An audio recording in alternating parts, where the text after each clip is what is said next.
the way it's portrayed, the way it's explained, the way it's shared with you just doesn't resonate. Yeah, exactly.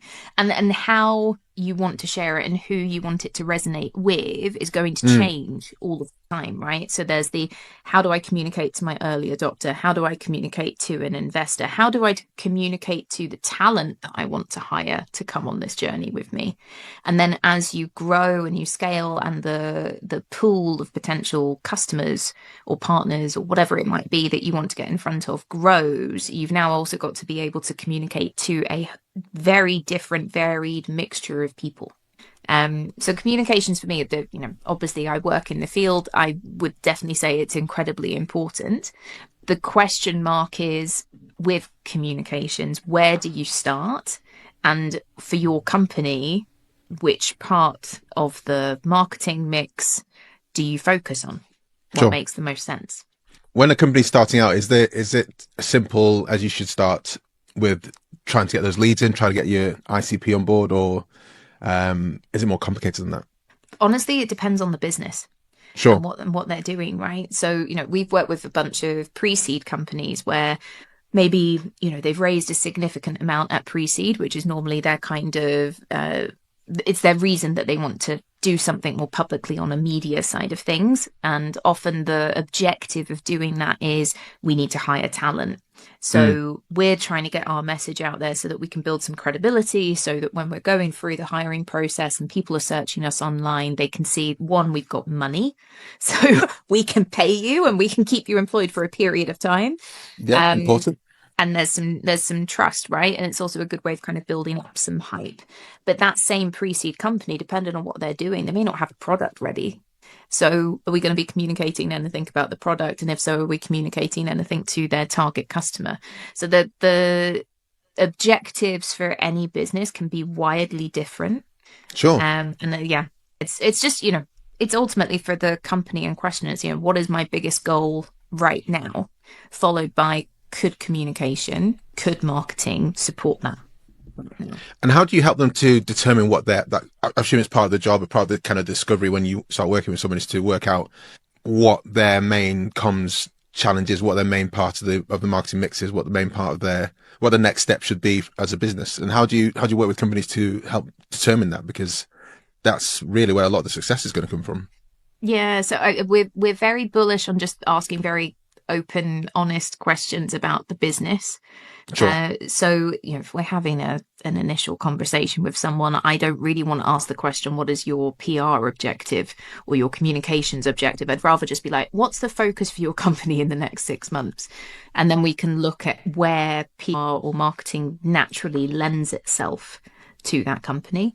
And also because I've worked in this ecosystem for, call it 15 years now, you sort of know at different points for a company on their journey what their kind of main stressors are. And, for a pre-seed company or even a seed company, depending on where they are with their product and product market fit and knowing Hmm. who their customers are, you shouldn't be wasting money on marketing. We kind of attack it from the angle of we would much rather you do really well with the little that you have and then go away and focus on growth. And then when you've established, exactly what the product is, how you talk about the product, who the product is for, after you've gone through all of that iteration phase, once you've got that nailed, then push really hard on comms and push really hard on marketing. But you Yeah. still need little bits of it along the way because it's going to help you in so many different objectives and other things that you need, like investment and hiring. And when we're looking at the com side of things, how much of it is understanding how to, or you're teaching, or you're working with them to work at how to identify their ideal customer profile, and identify the terminology, phrases, language that they're looking for, and identify where they're hanging out. So we, can it can be as precise, it can be as sniper rifle accurate as you can be. Yeah. So, I mean, we take a lot of their lead to begin with. So, even at the pre-seed and seed stage, they've got an idea of who it is that they're targeting. Mm, It's really helpful, obviously, if the founder or someone within the founding team has experience within that field because their brain is so valuable. For us, once they've given us an idea on who they think their audience is, then on the media front, it's a little bit of additional research just to make sure that the titles that we're going after are read by that sort of individual. And it's also just, I guess, a bit of inbuilt knowledge across the team of which social media channels, for instance, have the biggest impact when it comes to the audience that they're trying to reach. Broadly speaking, we service mainly B2B companies. So dependent on the age bracket of the individual within a business that they're trying to get in front of, LinkedIn is the main channel for the vast majority of what they're going to do, in addition to media and in addition to doing any other additional content marketing they may have. So, we can work very closely with businesses on establishing what that looks like. But the other thing with the kind of pre-seed and seed stage is that you don't want to go super narrow, super early. Super early, yeah. Because you want to be able to also see what else comes through the work that you're doing. So it might open up a whole other area of customers that you just hadn't even considered. It's a very difficult tightrope walk. Yeah.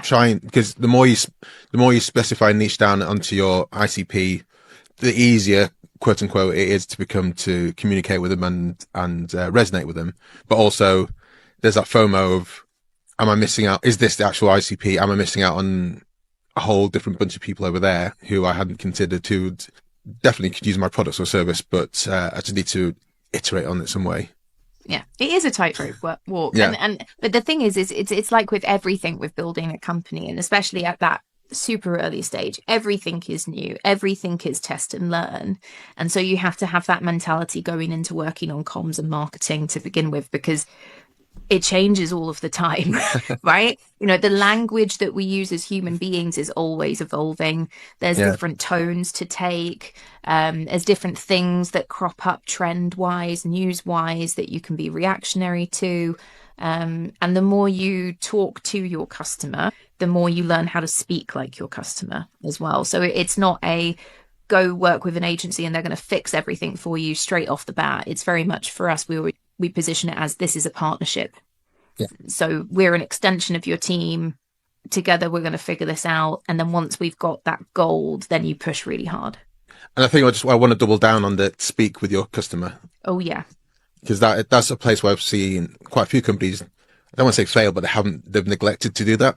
And when we've kind of implemented let's have a brief chat with your ideal customer, your current customers, just like you say, the gold is often just there, just a little scrape beneath the surface. Yeah. Beneath the surface. Yeah. I mean, it's the simplest thing, right? Like, go record the interview with 20 customers, could be more, and just pulling a number out of the air here, but literally talk to them and record how they talk. And if you're noticing across those 20 different conversations that the same words keep popping up, then incorporate those words into the work that you're doing.